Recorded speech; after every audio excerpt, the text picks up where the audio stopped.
So I'm going to go ahead and explain my song, Calling You Down. Remember the one that says, you didn't even notice me. I couldn't even go to sleep. The one that says, no one can arrest me. No one can hurt me. When I call your power down, call your power. I know just what you did on all those slave ships, trying to please your appetite and hide behind your lies. See, it's saying, I got an angel with me. He's helping me to believe. So I got it under Fire Red. I'm sorry, the name. My name is going to be under Fire Red. The name of the song is Calling You Down, Calling You Down. And I'm going to go ahead and explain it, okay, so that you understand. I am in 1 Kings. Got my Bible open, okay? And it says, and it came to pass after many days that the word of the Lord came to Elijah in the 3rd year, saying, go present yourself to Ahab, and I will send rain on the earth. So Elijah went and presented himself to Ahab, and there was a severe famine in Samaria. And Ahab called to Obadiah, was in charge of his house, and Obadiah feared the Lord greatly. So it was, so it was, while Jezebel, okay, she massacred the prophets of the Lord, that Obadiah had taken 100 prophets and hidden them 50 to a cave, and had fed them with bread and water. Why do these people hate prophets so much? And this reminds me of when I wrote my song, and all that I was praying about and thinking about, and how they crucified Christ, and how Christ tried to help you identify all of the prophets all the way back from Abel all the way to Zechariah. You need to look that up if you don't know what it is, okay? And when I finished explaining this about angels and how they have power, and how even Elijah called fire down from heaven, okay?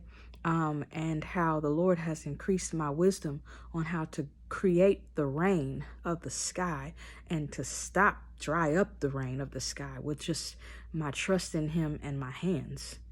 That's it. As a prophetess, regardless of whether you'll let me in front of a microphone in your church, honey, I walk with God for real. And so what this reminds me of is those slaves that you brought over here to this country, slave ships, okay, handcuffs and all of that with their long dreads and stuff, honey. Those were not just black monkeys, okay? Those were prophets of God, and you will pay. America, you've only been around a few hundred years, honey. You will have to pay for everything that you have done to God's prophets and prophetesses, even though they have chosen to damage themselves, putting out their fire, okay? They eat your food.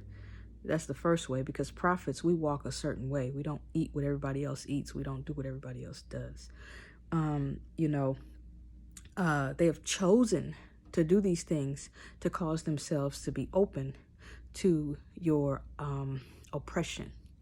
Okay, that's their choice. They're choosing to eat the wrong things, to not walk with God, to not fast, to not study to show themselves approved. Okay, and so that is their choice. But me, on the other hand, I have learned that you will not touch me. You will not. I will fulfill every purpose that God has called me to fulfill. This entire world has been in agony, wondering, why are they able to do so much to those African Americans in America? And I have been explaining to you that it is your disability to routinely submit your entire temple to God wholeheartedly.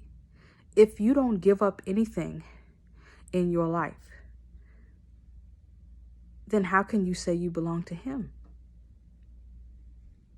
If you don't sacrifice anything, how can you possibly say that his power fills your system? It fills your temple. It does not. It does not.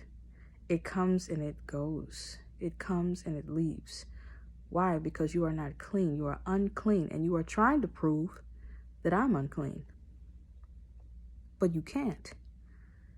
God's power is able to penetrate and live in my soul. And that's why the weather and the winds and the waves obey me. And that's what you don't get, is that as many issues as you've been trying to address that I have, your issue is that you don't even belong to God. No more than Adam when he sinned. You have not taken back everything, especially the power that was designed for you to have. It's quite simple.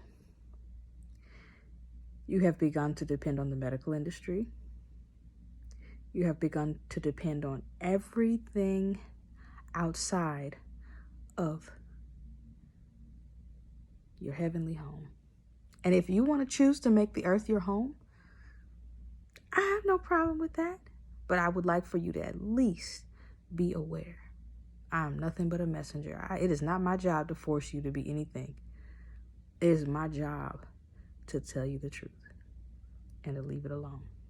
And that's what I'm going to do.